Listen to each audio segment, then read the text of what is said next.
Hi, welcome everyone, and thank you for joining the Blog's webinar. I'm Saurabh. I'm a research analyst at the blog, and I'm excited to moderate this panel on crypto security infrastructure providers and how they've been making mass adoption possible. Before digging into the topic, I want to thank our sponsor Prime Trust for helping us to put this event together.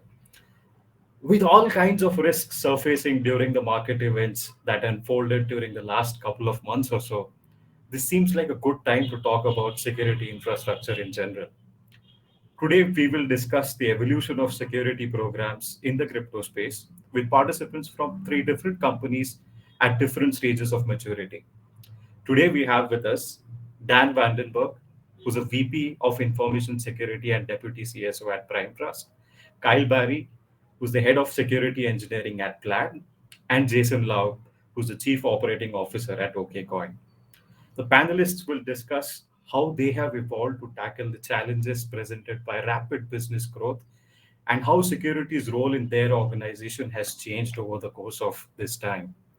We will focus on some of the hard lessons learned through their journey and perhaps try to provide some insights for the companies of all different sizes.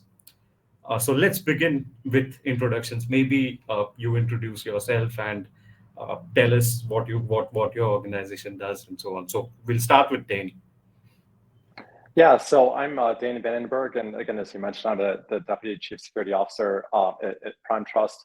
I mainly manage like the InfoSec side of the house for the security department.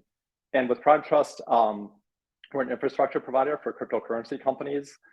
So basically, we try to provide like all of the services that you need to basically get started. So that includes basically fiat on and off ramps, like liquidity, custody, as well as like KYC solutions and others. Yeah, maybe Kyle and then Jason. Hi everyone, I'm Kyle. I lead security engineering at Plaid. My team is really responsible for the engineering focus side of security at Plaid, building out all the internal services, frameworks, and tools that a lot of our engineers use to build and make sure our products are secure.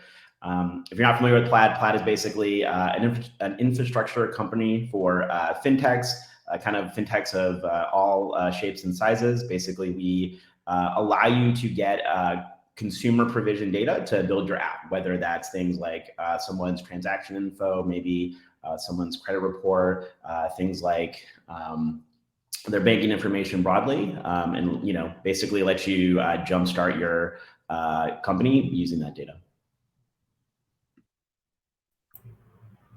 Yeah, Jason. Okay, cool. I'm Jason Lau. I'm Chief Operating Officer here at Okcoin. Okcoin is a crypto exchange and platform. We help retail and institutional users manage, store, buy, and sell crypto. We've been around for about 9 years now, turning 10 soon.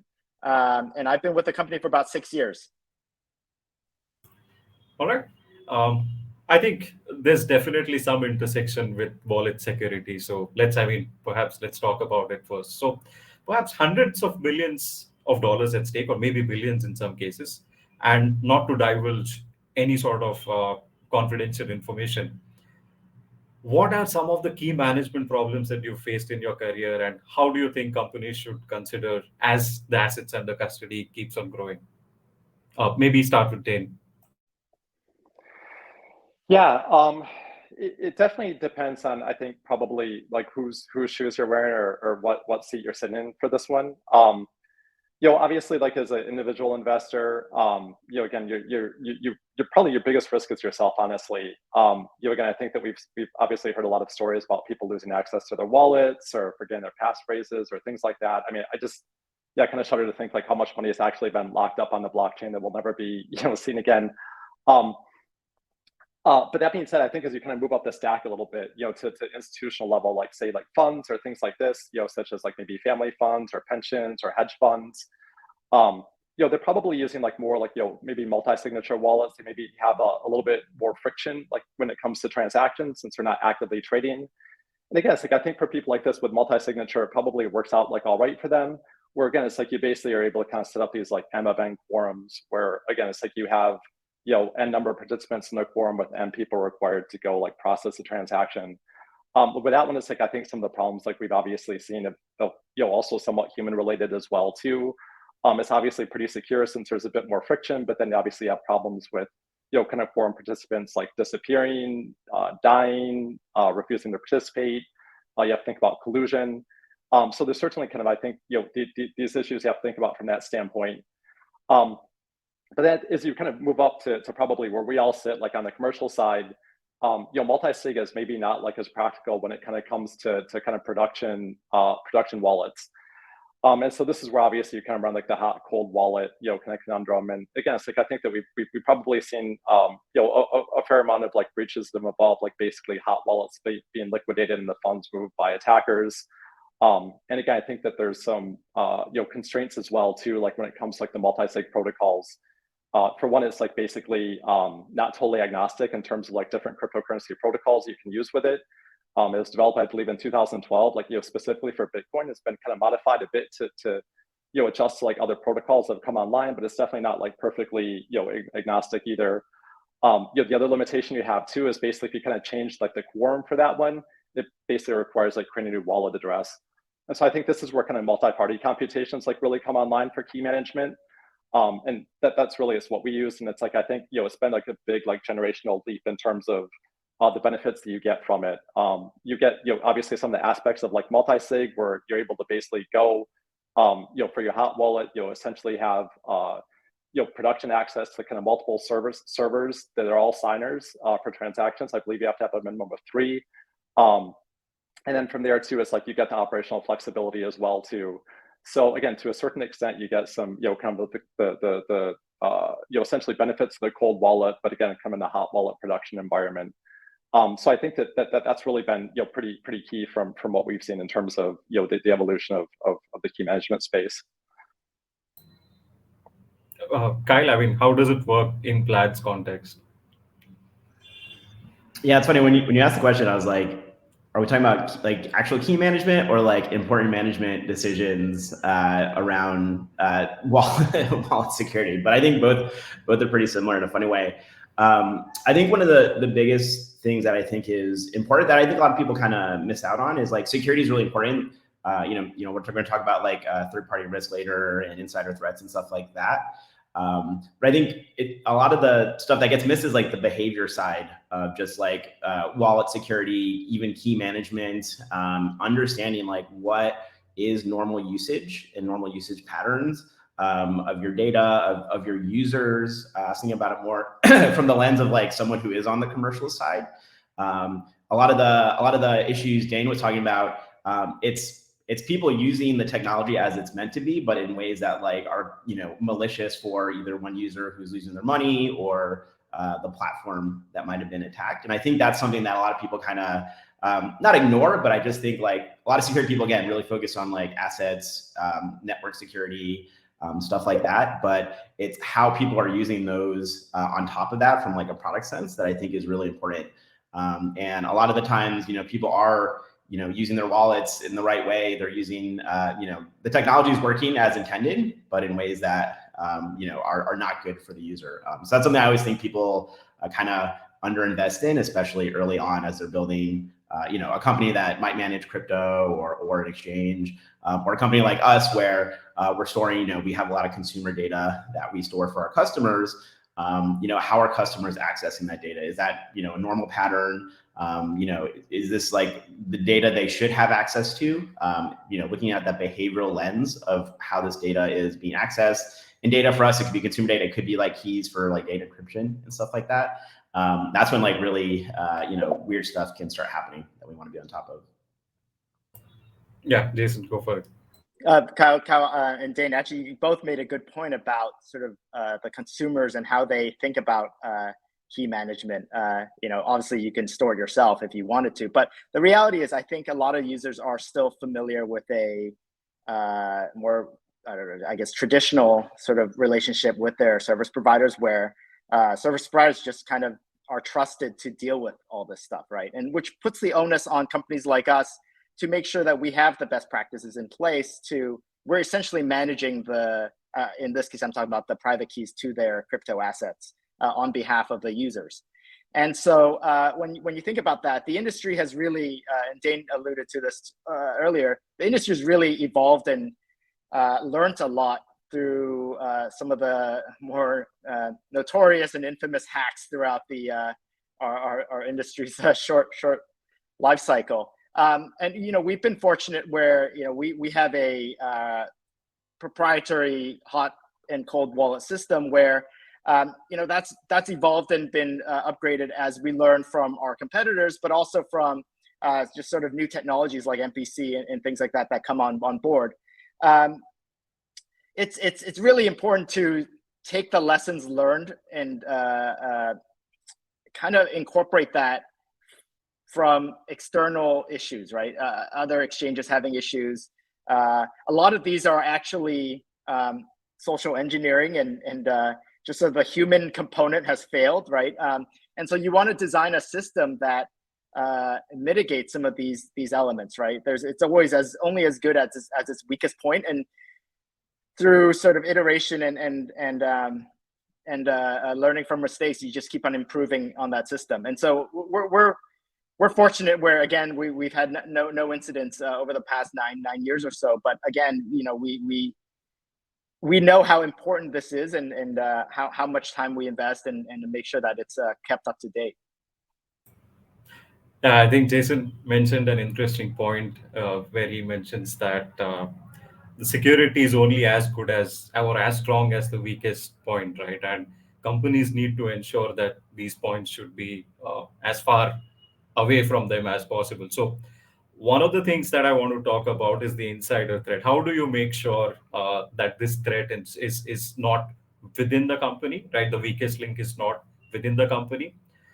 It seems like it's a corollary to the key management of key management problems is insiders, right? And they present like a serious problem to fintechs, given that they are handling large sums of assets. So what are some of the fundamentals of preventing the risk from insiders itself? Let's start with Dane.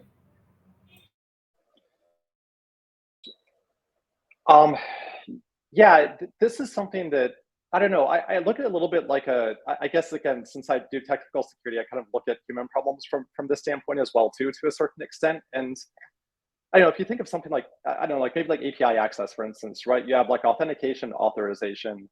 And I think you can kind of apply that a little bit to the insider threat problem too, where, the authentication standpoint is like, again, this is obviously, having credentials and accessing something. But, again, if you kind of look at it from the standpoint of, as you're hiring people, as you're vetting people, as you're doing your due diligence on new employees, again, I think, most of us, do like really, rigorous like background checks if you have like people that are going to be involved with touching money is super important. Once you get people like online and onboarded, making sure that they're immediately getting like security awareness trainings and things like this. Because I think that also when you talk about insider threat, there's kind of like witting and unwitting insiders. Like I'd almost consider something like these business email compromise attacks to be an insider threat, right? Even though, they're directing somebody to go send funds inside the company to a third party, but this person thinks that it's the CFO or the CEO is directing them to do that, when in fact it's like obviously somebody who's pretending to be them. So I think like try to kind of do your best to eliminate like the kind of unwitting insiders is huge. And then once you get in, that's the authorization part of it, right? Where it's obviously, this is just like the basic building blocks of security with like, kind of least privilege. Do you need access to this system? No, okay, you don't have access to it. You're really looking at it from that standpoint. And then, again, I think that a lot of it's just like, it's looking for patterns. And again, it's like, it's your basic kind of detection that you have for like various security programs. So, hopefully it's like you've mapped out your sensitive assets, particularly those that can move funds, and you have logs and that are built around those that you can set up for like monitoring and detection. So I think those are the kind of key components for insider threat, but it can be tough. I mean, again, humans can be very wily, so. Yeah, Kai.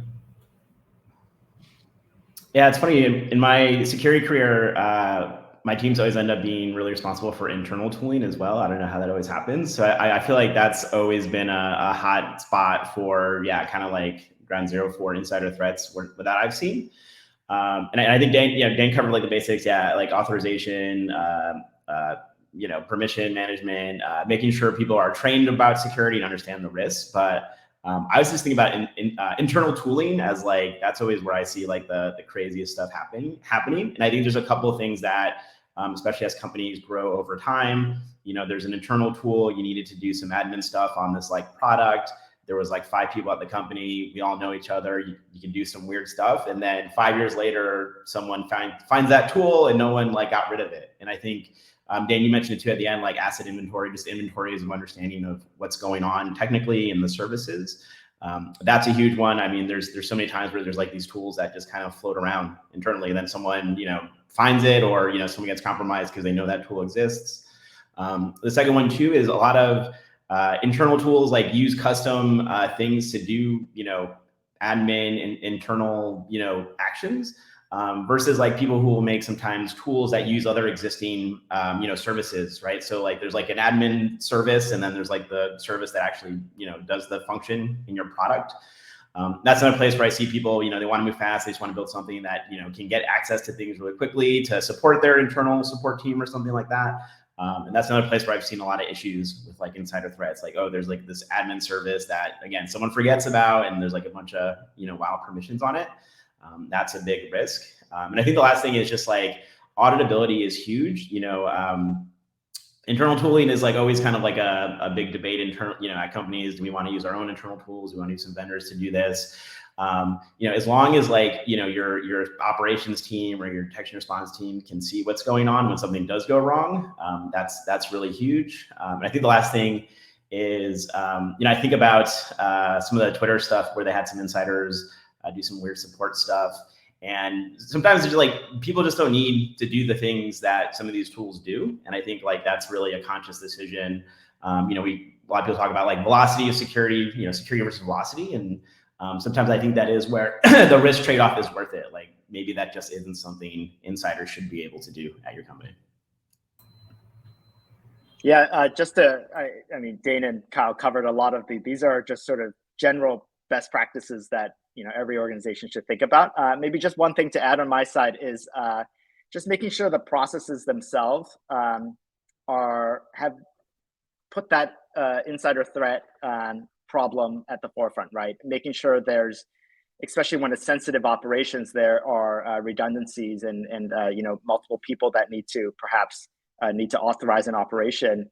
Again, that's the trade-off that you have to take between sort of that security and reducing friction, but that has to be done, especially when it comes to important actions.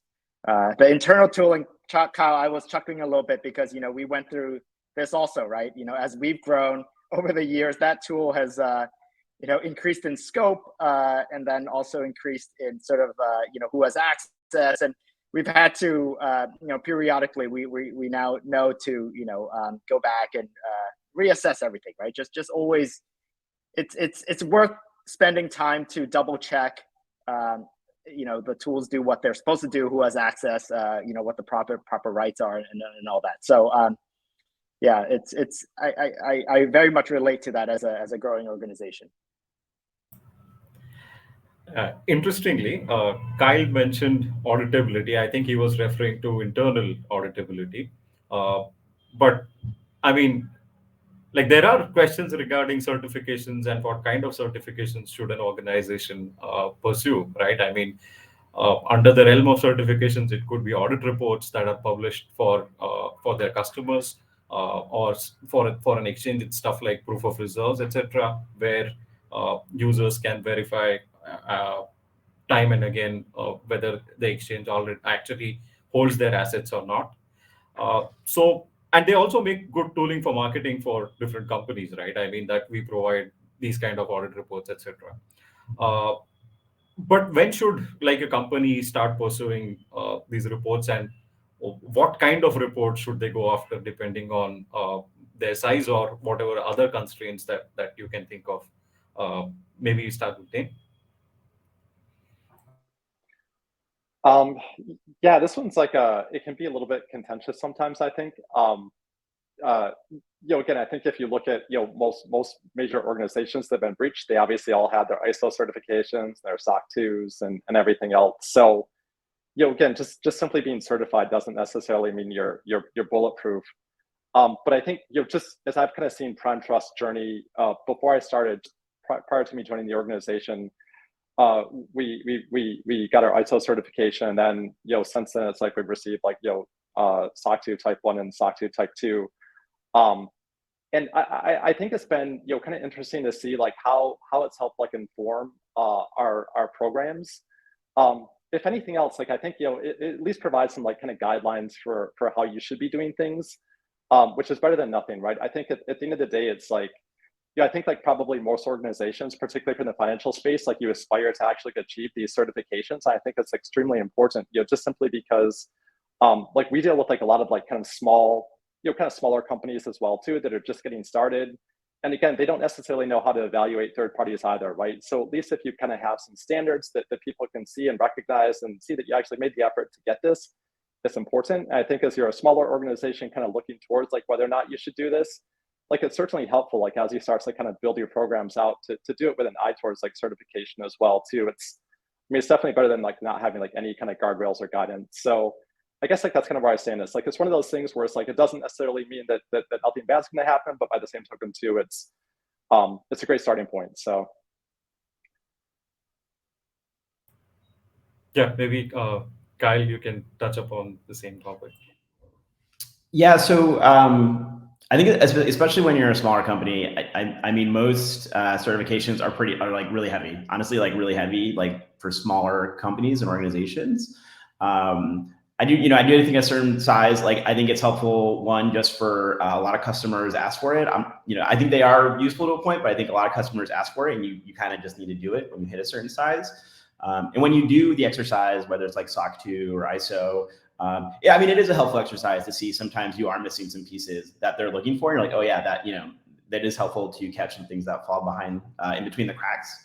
I think like what is really useful is like whatever you can do to be transparent about your organization, both from like a security, even just like, if you're like a crypto exchange and like you want to make sure that you have like reserves and stuff. I think like the more transparent you are, and a lot of those things aren't necessarily certifications, but it's like audit reports, or even like if you want to share like pen test reports. I know a lot of like smart contracts get audited, which sometimes even those still get, fail, or like people find attacks on those. But I think as long as you're being really transparent, I think that's what really helps from like a marketability standpoint and keeps you honest as well. And I think is really good for, I think that's the best way to really, make your customers have that trust with you. Like, hey, we're happy to share what we do. We feel really good about it. We want to provide, those details to our customers. Yeah, Kyle touched on a good point, which is a lot of these certifications are not designed specifically for the crypto industry, right? It covers a lot of the sort of fintech side of our business, and they're great, right? We're undergoing our SOC 2 process right now, and we've done the pen test and all that. I don't think we published them, but we've certainly done a lot of the industry best practices on the fintech side. But on the crypto side, it's a bit it's unclear whether proof of reserves or any I don't even know what other standards there are that exist are really the right solution. And as an industry, I don't think we figured that out quite yet. Also, we as an exchange, we work a lot with enterprise and institutional clients that have asked about certain audits, and on a sort of ad hoc basis, we may provide something. Regulators have certainly asked questions about, our wallet setups, our security setups, and again, we have provided information. But that's not maybe to Kyle's request, fully transparent. And there's an element of, do we, does it elevate our risk if we expose more information? Like, does that expose more surface area for attacks? We're not. That's a debate. I'm sure everyone has. But yeah, I just think that the crypto side of the certification is still very much in flux. We'd love to see, some industry standards and something that we come together on that. All right. I think the next area we could talk about is perhaps managing third-party risk, right? I mean, every company at different stages does interact with someone from outside of organizations and is exposed to different kinds of third party risks. So how do you assess like do assessment of these risks, and yeah, I mean, what has been your approach? Have there been examples of uh, you sensing the third party risk and trying to mitigate it, and like you've successfully done that? So yeah, let's start with Dane. Yeah, so I came to Prime Trust from the vendor side. I guess Prime Trust is also a vendor too, although I don't necessarily have a vendor role necessarily. And it's kind of funny because these third-party risk programs, I noticed, I think it was like 5 or 6 years ago, is when we first started seeing these like questionnaires pop up. And again, like the company I came from was, again, it's like fairly small at the time. I think it was maybe 30 or 40 people. And it was just one of those things where it definitely ate up a lot of bandwidth from like the vendor perspective to have to do these. And I think like one of the things I noticed is like oftentimes it's like these companies weren't properly assessing risk. It very much seemed like there was like a little bit of a kind of checkbox item. And so for instance, like my organization, like we weren't necessarily storing like customer data. Again, there was it was basically just a query tool, like at the end of the day. And so, but we'd get these risk assessments, like we were storing like customer data, and it would take us, hours to do these. And it was really, really, really painful. And so it was interesting kind of coming to the other side of the glass, I think at Prime Trust. And obviously it's like what I think the biggest thing I saw on the vendor side was like, depending on the size of the organization, that really defined like how big the questionnaire was. There's definitely a proportional relation to like how big and mature the organization was, to like the size of the questionnaires that we would get. Like banks obviously were the ones that were just like, they just make your eyes bleed. And so, so I had like a somewhat of a biased opinion, I guess, like kind of coming in to kind of an in-house type position. But I think that we've done a pretty good job of kind of properly assessing things. And again, it's like, I think for a small organization, this is also resource intensive, just from like, the procure side as well too, very much like kind of how Kyle was talking about with certifications. So, but I do think it's like there's kind of easy ways of kind of splitting this up in terms of like, I think even if you have a small organization, I mean, you can kind of look at risk from like kind of high, medium, low, kind of look at, some fundamental criteria, like, are they storing customer data? What's the business impact? What kind of accesses does the vendor have? And then really, it's like, I think you're really looking at it from the lens of like, what's like the worst thing that's going to happen to this vendor if they get breached? How exposed are we? What's going to be like our exposure? And then if they just go out of business tomorrow, right? I mean, same thing too. It's like, what kind of exposure you're looking at? I think, that's a pretty easy way to kind of bucket it up into, high, medium, low. I think these like kind of critical, significant, insignificant. And so, from there, it really helps define like what you need to kind of zero in on, like how you should expend your limited resources, and also not tax the vendor as well. The one other thing I would say too is like, man, I really, instead of a questionnaire, sometimes a phone call is like maybe even better. Like for me, again, on the vendor side, I really preferred it when people wanted to actually talk to us. I'd be happy to bring our engineers on board, our security staff, whoever. And again, I think with a call, you can kind of get a better kind of vibe check, I guess, for lack of a better term, in terms of like, kind of figuring out like how credible people are. Like if you just kind of send out questionnaires, again, to a certain extent, again, you can kind of fudge your way through it, but I think, again, when you're actually on calls with people and talking to people, it's a little bit harder to do that. So, that's just my kind of personal bias from being on both sides of the equation. Yeah, Kyle. I really like the vibe check idea. I think that's like something that's missed. There's been some vendors in my career history where like they had a data issue or like an insider threat issue, and it's really interesting how different vendors respond and work with you when that happens. And I think some of that is really easy to suss out when you are just talking to people at the company and asking questions. Face to face or over a video call, and like, hey, are they upfront about stuff? Do I feel like they're giving me the whole story here? I think that's missed sometimes these days with the questionnaire. From like just an overall like program, third-party risk management program, I think there's a couple of things that I've seen a lot of. Do we have internal policies on like what we want to do with like what data are we comfortable sending to vendors and not? When you have policies around that, it makes it really easier as like a security or risk person to just kind of have like a consistent line and be like, you can use that vendor, it can use this data. You can't use that vendor wants that data. That really helps you, especially if you're probably like a really small team. I've seen a lot of vendors who want a lot of your data, but you don't actually need to give them that much data to get use out of the vendor as well. And I think that's like something that a lot of security teams aren't necessarily the ones working with the vendor or understanding like what data, or what the use of that vendor is. But being a little more hands-on with some of those integrations, you can get a sense for, hey, maybe we can just send them, X, Y instead of X, Y, and Z, and that's like a much, reduced risk usage of this vendor. I think it's a big thing that I've seen a lot of. And then last thing, too. I don't know. I know this sounds really weird that I'm saying security says no a couple of times, but sometimes like maybe you don't need to use the vendor. Maybe there's already like a vendor that's you're using that's like 80% of what you need, and like that's a good way to reduce risk as well, and just kind of point people to an existing tool.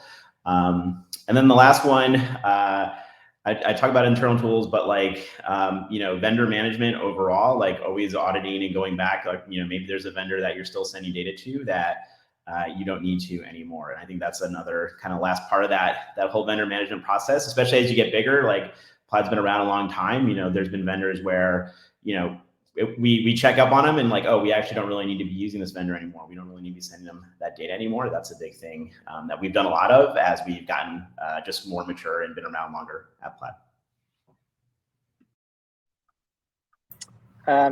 On our side, I think we've been on both sides, right? A lot of our clients, this is not just sort of the vendor part, but a lot of our clients do come to us, especially institutional clients, and their compliance teams or their legal teams need to do their third-party checks on us.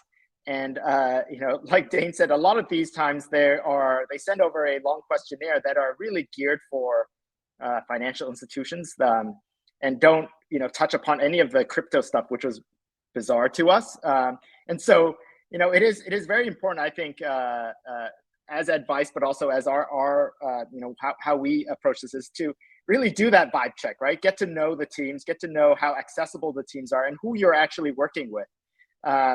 It is very important to build that relationship because, inevitably, maybe hopefully not inevitably, but, sometimes things happen and you need to get in touch with the people. If you don't have that good relationship or access, it's challenging when things happen, especially in crypto where things can happen very quickly. So at least on the recipient side, we try to make ourselves available as much as possible. Our chief compliance officer will gladly hop on calls if there's any questions around anything related to our compliance program and vice versa with any other of our teams. So we try to make everyone as available as possible. On the vendor partnership side, I think Dane and Kyle highlighted, again, just sort of industry best practices.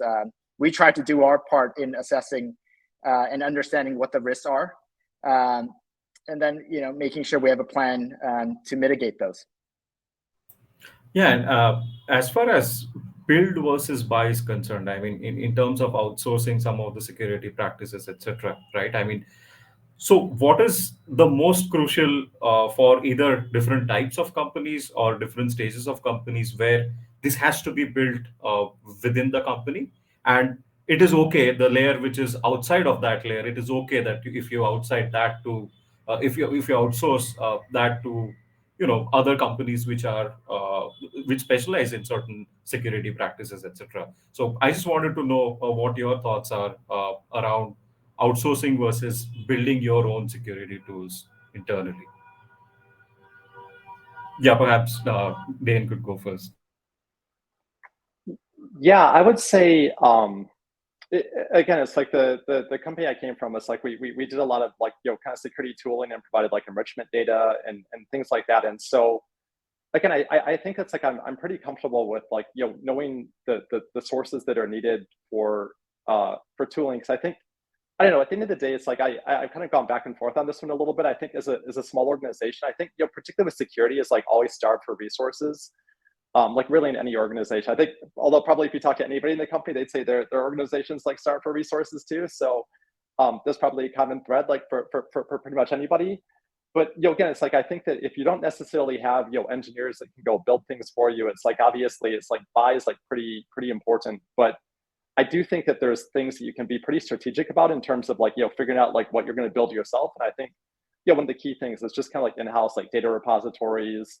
Again, it's like, how do you kind of like build up like maybe kind of like enrichment libraries and things like that. So again, you're not wholly dependent like on a vendor, particularly if they go away and it's like you maybe don't have access to that query tool anymore or something like that. That becomes a real problem. So I know I'd say like overall, just from what I've seen, it's like it does seem like you probably need to use some kind of tooling, particularly when you're kind of young, to help centralize the data. But I think there's like kind of aspects of that you can maybe like kind of farm out to yourself and start kind of building up the capabilities internally. Even like hijacking engineers if you can. I've kind of found like people really love security like inside of organizations. I think that when you kind of talk to people, it's like it's not too hard to kind of go deputize people to kind of help out, as long as like the resources are available too. So Yeah, Kyle, could you talk about this in Plaid's context? Yeah, sorry, we're talking about like the build versus buy, like, right? How do you, kind of go along that spectrum as you grow? I mean, I think as an early company, I mean, it's kind of wild how many like security, like kind of key security functions are like, there's a vendor for it now. You can even get like a data vault. You can just go use someone else's data vault, right? And they'll manage your data and, manage access to it, which, 5 years ago was like, wasn't going to happen, right? And like to do that in a way that's reliable and like performant, I think that's pretty cool. So I think like as an early company, like it's the spectrum of what you can actually buy now from like a security perspective that like actually works. And is it maybe just like, I don't know, like a dashboard vendor or something weird, like providing real security value is pretty high. You can buy a lot that works really well. So I think like the most important parts is always kind of having a backup plan. I mean, a lot of the vendors are new, especially in the security space, especially like the data vault examples. Most of the vendors I know of are like super new.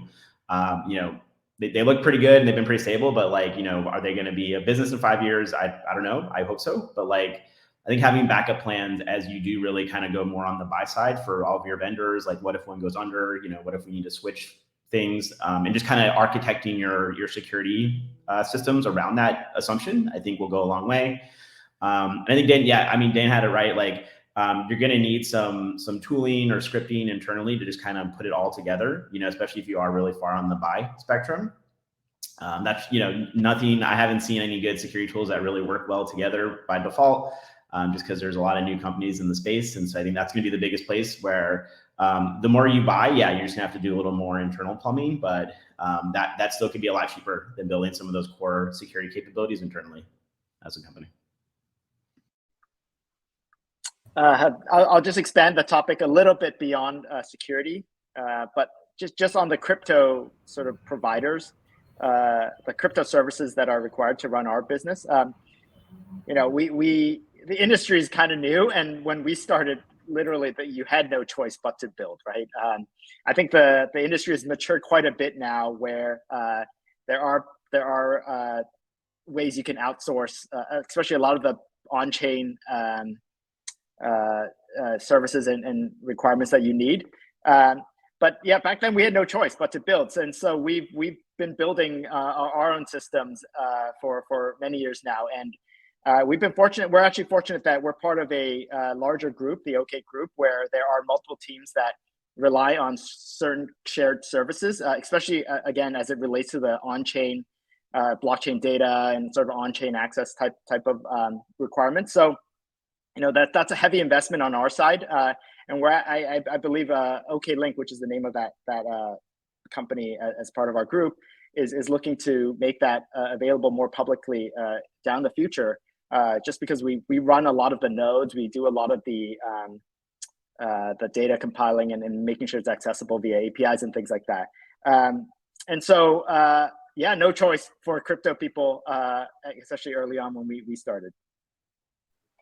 Yeah, that actually leads me. I just had a kind of question for both like Kyle and Jason as well too. That I mean, how much of security in the cryptocurrency realm do you think is like unique to crypto versus how much of it is like you could pretty much have this job at Coca-Cola, at Bank of America, Facebook, like wherever. like what do you think is like how like what do you think the overlap is between kind of, I guess, like more traditional infosec versus like how much, I guess, of a delta is there like that's presented by crypto? So I think we kind of talked about this a little bit in terms of like, vendors and obviously getting kind of questionnaires are a little bit off base and things like that. So maybe Kyle, I'll jump in quickly first. I think so. I mean, crypto is at its core sort of just key management and understanding that, the implications of that, right? There is no recourse when you expose your private key and you're kind of screwed. I think there is a lot of overlap, obviously, as it relates to other types of private data. However, I think for crypto organizations and anyone that touches that it's just so important for the entire organization to understand how important that is. I think a lot of it comes down to culture, a lot of it comes down to training, a lot of it just comes down to the emphasis when you're building and designing the organization and processes to just understand at its core, these are sort of fundamentally sort of principles about crypto that you can't take lightly, right? There is no recourse if your private key gets exposed, you're just kind of screwed. So it's the importance of that really makes crypto organizations, I think, slightly different. Not to say that it's completely unique, but just slightly different. I agree. Like, I think that is pretty important in the crypto space. Like, there's not a lot of recourse when things go wrong compared to like other secure organizations. I mean, Plaid is more a traditional fintech versus like a crypto company, but I do feel like the job titles are very similar. You still need like detection response people. You're gonna have like product security engineers, but I think there's new types of skill sets, like the existing jobs and kind of like the roles they do will need, right? And so, I think data privacy, in my world, data privacy is kind of a skill set that is like new for a lot of security people, but like our company really needs that skill set. Where's data going? How do you audit data? Differential privacy on our offline systems, stuff like that. And I see crypto as like a new skill set for kind of those existing jobs, right? So like a product security person at my company, they're reviewing API designs. I would think a product security engineer at a crypto company, they're looking at like contract, smart contract code, right? So like the job kind of the job responsibilities are similar, but I think it's like new skill sets are required for some of these roles. Do you think too, because I mean, I think like obviously like recruitment, like in security is like always a huge issue. So it's like getting people that have a strong security background plus have like the crypto background, it's tough, right? I mean, I think that, and so that's why I've kind of looked at, kind of different paradigms too, where it's like, there's obviously, you can find people that are good at crypto and teach them security, or find people that are good at security and kind of teach them crypto. I mean, I think it's like that's the part too, where it's like, I think that overall it's like, there's obviously these new wrinkles, but it's like, there's not a lot of people you're just gonna like hire like off the street that can kind of come and you can like plug in like immediately to that role. And I think that's like one of the big challenges as well too, like in this space from a security perspective, is that I kind of think you can probably teach like old security dogs new tricks, but it's like you definitely need people that kind of have that hunger to like, they're interested in the space, like just period, right? And kind of, I think Jason's just said, like, kind of understand the ramifications of like what they're doing. But yeah, it's tough. It's like I've kind of gone back and forth between that as well too. It's like, again, do you find like crypto people and teach them security, or security people and hopefully kind of get them interested in crypto? Yeah, I think. Yeah, I think. Sorry, Saurabh. Go ahead, please. It's a mix of both, right? You kind of want to have both those people in your team. There's just a lot of mutual learning, and security as a very broad concept constantly is evolving anyway, right? So you kind of want people that are inquisitive and want to learn and acquire some of those new skill sets anyway. And then if there's someone on your team that's like super crypto native or to be able to spark that interest or to even teach them, I mean, even better. So yeah, I think it's a good mix. It is a challenge though. Yeah, I mean, culture could be a force multiplier in general, right? For small companies as well as medium-sized companies. And I mean, do you guys do anything special to make sure that your workforce is at par with like rest of the industry standards, or is aware of all the security processes that you want to undertake? I mean, how does that work in your companies, and maybe how should it work in some of the smaller or I mean different scales of organization?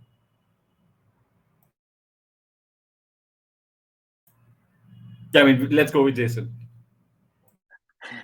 Okay. I think from our part, there's always the mandatory and required training, right? That's there. That's I think that's fairly standard. But I think from the leadership all the way down, what we try to encourage is for people to really use and understand crypto, whether it's you're spinning up your own node or you are using a web browser wallet or hardware wallet. You kind of want to try and get a feel for the friction, but also the risks of each one of these methods, right? That's what we really try hard to encourage that. There's really no better way than for people to get really hands-on using crypto. And so that's really how we do it. We've grown quite a bit over the past 2 years here at Okcoin. We've hired 200 people here just in the US, and that's like a 5x multiplier already. And so getting that message across is challenging too, especially in a remote sort of environment. But that's the programs that we have, and we really work hard to encourage that. Yeah, Kyle? Yeah, I think what I like to do to kind of build that trust and that connection to security across the company, and it's kind of a roundabout answer, but I think like it starts with like the security team or like the security person. And I think it's like one, is it easy to get access to security knowledge people at your organization? And then two, when that happens, is there value, right? And so I think sometimes it's hard to find security people, or like there's a million ways you don't know how to get access to security help and experience. And then that sometimes when you do talk to someone on the security team, maybe, I don't know, they say, oh, don't do that, or like, I can't help you there, or like, no, I don't know, right? Like, making sure when you do engage with people in your organization that like, they are supported and like hopefully they get some value out of the interaction, whether it's like some guidance or like some support, or just like, hey, no, that you're good to go, but like, thanks for talking to us. Here's like the policies that you're in. That goes a long way, because once you have that, when you do need to do stuff as a security team, whether it is additional training or you do want to roll out some new initiative, there's that trust. People like know, oh, I've worked with this team. I know the faces and the people on that team. I know they're going to do something that's going to help me. That it really makes that easier as a security team or person when you do want to make bigger changes or changes that could be disruptive. So I always like to start with our team, and I had a good example. I joined Plaid, our team. We did like when I first joined, we did some like updates to like our security review process, and we were like overloaded. There was just such a big demand, and like we weren't giving that value, and then we lost some of that trust. And like we've done a lot now to get that back, but that's why it is really important when you do make it easy to engage your team. You provide some value. Maybe sometimes your team's overloaded, and it's just like being supportive and maybe not doing as much as you want to do. But that makes it a lot easier when you do get to a size where you're able to be more proactive or roll out more things across the organization. It makes it a lot easier. You have that trust. People know who you are, what you've been doing, why you're doing things. It makes it really easy. Yeah, I totally like that outreach effort. It's so key. And this was one of those things like, I think after the Okta incident, it seemed like, okay, we've got a little bit of a trend here, obviously, with like customer support people being targeted, just simply because like, they have like great access to like, customer data, and obviously like in our case, potentially like assets under custody. And so, yeah, that was like one of the first things we did is we kind of went out and like did like a training for like the customer support team, kept it light, 10 minutes, like nothing like onerous. And, again, it's like, I think that was one of those things where, if nothing else, hopefully it's like, we kind of raise awareness a little bit, but they also know that they can kind of reach out to us, right? If there's like events, if something kind of looks a little bit off, instead of just like brushing it off, again, now you know me, so reach out, which is, kind of tough in kind of remote environments now. But the other thing I like too is like, kind of Jason, like your point of, actually having people like create their own wallets and manage them. That was like one of the things we did too. Like when I first, kind of came on board into this role is, we actually had people like use our API like customers, And so there was actually certain truths that they kind of had in their head that were like, oh yeah, if you have like this type of like API key, you can't do this, but actually, if you go, you can actually do it, right? And so there's these things where I think that it's like actually kind of getting your kind of having a hands-on experience, like interacting with the product like a customer. You'll look at through the security lens. Obviously, it's like you kind of learn a lot, in terms of, why is this doing this, or this is something that we could probably like make a little bit better as well too. So again, it's like I think there's a lot of this, like oftentimes I've seen that like there's this kind of divide between engineers and security, where it's like oftentimes it's like security doesn't quite understand like how the product works. And again, I think that that's just really, really key, is like kind of getting people like more involved in that. And then the other thing too is I think that we all are kind of dealing again with like these resource constrained environments, and I have found too, it's just like kind of asking people. I think again, like everybody kind of is kind of security aware. I do think everybody sees things that like kind of make them feel a little icky. And if you just kind of ask them, hey, it's like, what's just something that you've seen that kind of concerns you from a security perspective? Like every single person I've asked in the organization, doesn't matter who it is, like they actually have an opinion of something. They've seen something. It's cool because like that way, it's like you do kind of create this like sensory network that you can go, can hopefully take advantage of, and down the line, if there's something else they see, they'll actually contact you. So. Yeah, I mean, creating that sensory network, I think that's an interesting point for sure. We have one question from the audience. What is the most important consideration while clients are deciding between different infrastructure providers? And do they typically partner with one provider or many? What are the factors based on which they would want to decide this? Let's start with Kyle this time. Yeah, so my experience, especially seeing a lot of our customers kind of at different maturities at Plaid, especially early on, you're going to partner with one, and that's going to be the time and resources and probably budget you have. Typically, when we see customers who are trying out multiple infrastructure providers, or maybe have like a failback one, it's not till they're bigger and they just have like the time to manage that, because that also adds a lot of complexity to your infrastructure in general. And so especially smaller, no, it's usually you find one you feel really good about, and it's a little bit of a gamble, but you roll with it. Yeah, I think to a certain extent too. I mean, I think one of the real benefits like an infrastructure provider brings is they're able to basically go like roll like a number of different services into a single API. And so if you're to kind of get those all individually, again, for instance, with ours, we have like kind of KYT of us on top of like the more kind of traditional financially oriented ones, like again, like the fiat on and off ramps. But again, though, it's like basically, kind of being able to kind of condense everything down into a single API where, again, the documentation's all in one place. Again, it's like the variables and the fields are all kind of standardized across various things too. Like it really makes a big difference. Like I can't tell you like how much it simplifies your life by having basically a single API that essentially is like, kind of structured the same versus having to kind of do disparate ones like across like various organizations. Again, I kind of do that from a security perspective, is like as far as our enrichment data goes. And again, sometimes it drives you nuts, because obviously it's like, APIs break or change or things like that. And again, it's like, kind of, it's always this kind of, you're always like putting out some degree of fire. So I do think that's one of the big benefits you get as well too, is just looking for, providers you can get the most leverage from as well too. Yeah, just to add, I think it's obviously great if you can find that one provider that sort of checks all your boxes and you love working with. But I think the reality is, some of the stuff that we provide to our clients are mission critical for them too, right? And so it is important for us to make sure that we have backups and just in case things don't work the way they're supposed to. And sometimes that requires working with a backup provider. And so it depends on sort of how important that, infrastructure provider is a pretty broad term in itself. It depends on that function, right? And how important it is to your organization and your clients. Makes sense. I want to talk a little bit about counterparty or smart contract risk, right? I mean, at some point, infrastructure providers may need to interact with either smart contracts or counterparties. I mean, counterparty risk is something that I've been hearing a lot for the last couple of months for obvious reasons. So while, I mean, on one side, you want to offer these services, right? I mean, staking or yield services, etc., to your clients.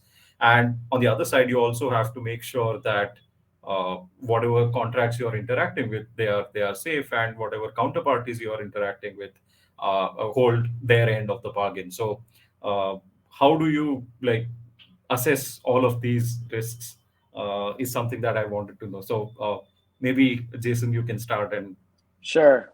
I think this is a bit of a new area, newish, right, in the past few years, where institutions and companies are now comfortable enough to interact with smart contracts and offer that as a service directly to end users. That's something we do. We have an earned product where users can come to Okcoin, few clicks, stake, get a reward on top of that. And we try to make it as simple as possible, but at the same time, we need to do our homework to make sure that the smart contract protocols and that we're connecting to and offering up to our clients have gone through some checks. And on our part, those checks include we do require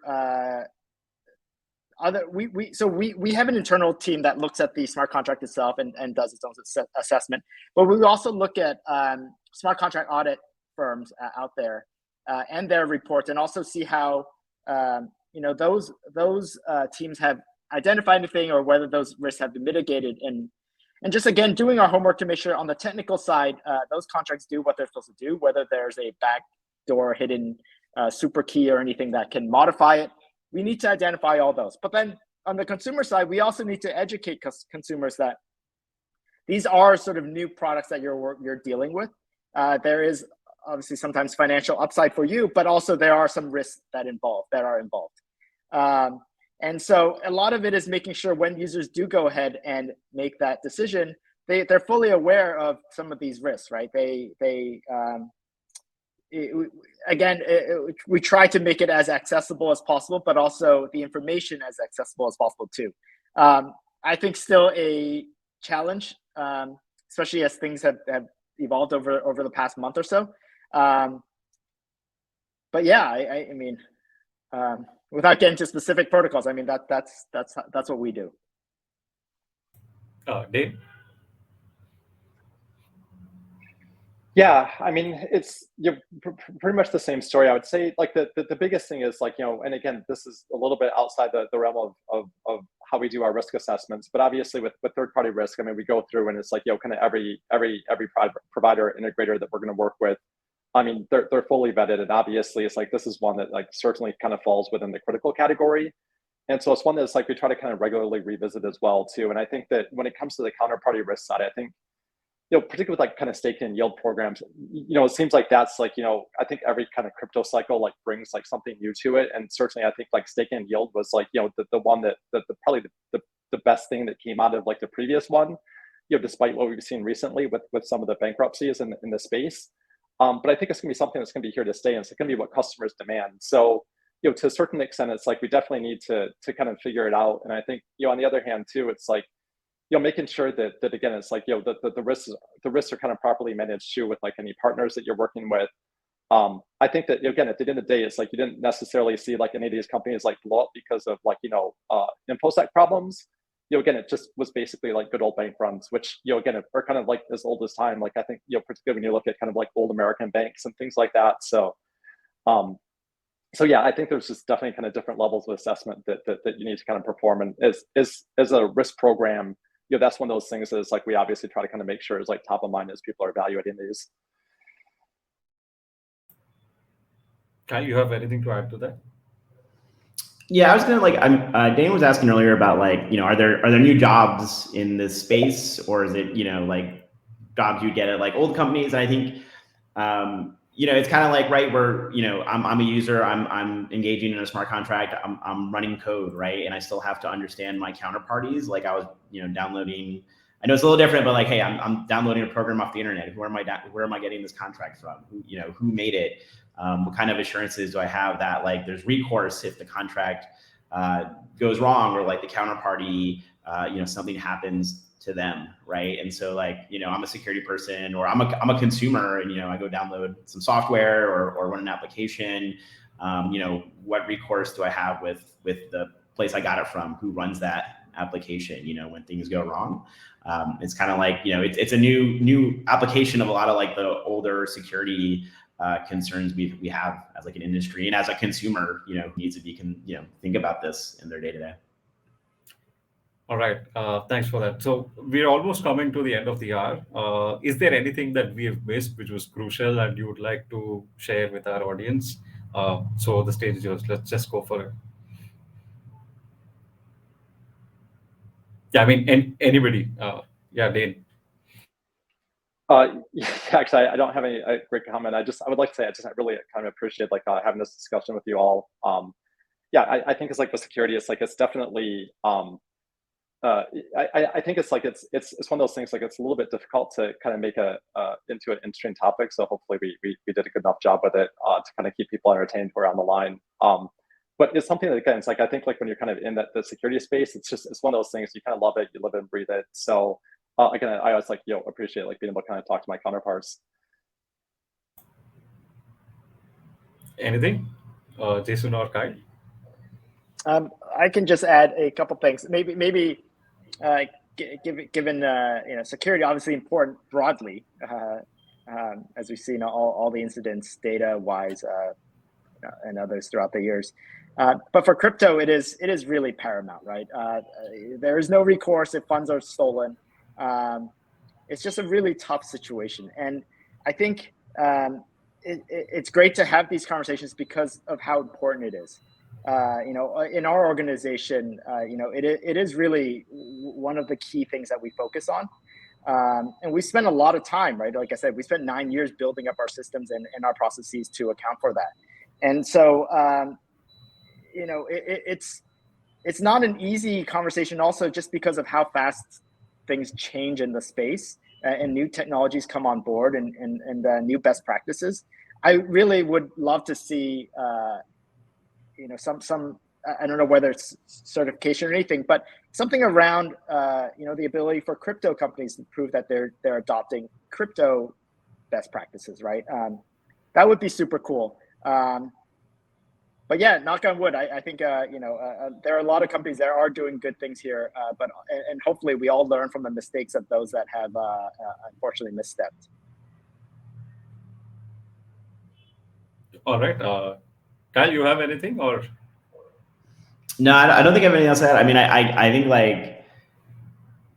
I'm excited, just with I think, 5 years ago, I would say consumers in general knew security was important, but I think, just in the last 5 years, even like password managers are, I think, pretty standard for a lot of consumers, or at least, a good subset of consumers. So I think I'm glad crypto's happening now, just because I think it's, if it happened 10 years ago, I think a lot of the security things that the average consumer has access to now were not around, or just not as easily available. And so, it's cool that there's just been a much more mature level of security broadly for consumers who are now entering the crypto space. So it's a good time, I guess, for it. I feel better that's happening now, I guess is what I'm trying to say. Yeah. Right. So I hope that we as an industry can come to consensus about best practices or standards for security going forward, right? I mean, especially given that how things have unfolded in the last couple of months. But thanks a lot for your time. Thanks a lot for discussing these topics with us. Like, I really appreciate the conversation. And I hope that our audience did take something away from this conversation as well. Thanks a lot once again. Thank you.